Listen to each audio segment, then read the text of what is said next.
Morning guys, at marinig din tayo sa ating isang lechon manok.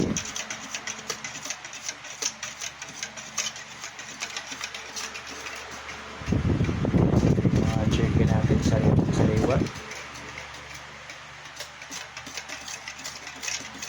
Mas maganda talaga pag sariwa yung manok, hindi frozen. Iba yung lasa ng frozen kaysa bagong katay kasama. Tapos yung ating marinade ay timplado ni Kuya Sam, lechon manok.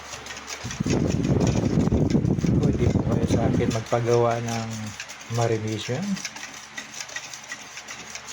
pwede kayo magpatimpla kung ano ang sikreto ni Kuya Sam sa kanyang lechon manok.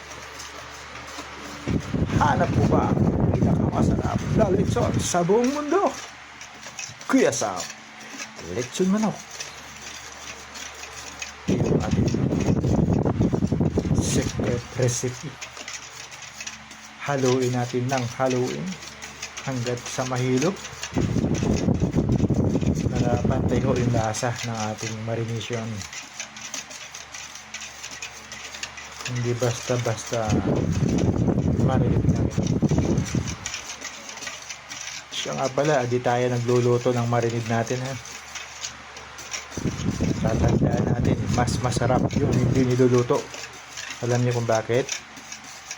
Halimbawa, ang isang pagkain niluto mo na at kinabukasan mo pa nilutuin, kumbaga nawawala na yung sustansya dahil ininit mo na lang yung pagkain. Hindi kagaya nito na ang marinade natin ay hindi po siya niluto. Kaya pag isinalang natin yung manok, doon siya naluluto.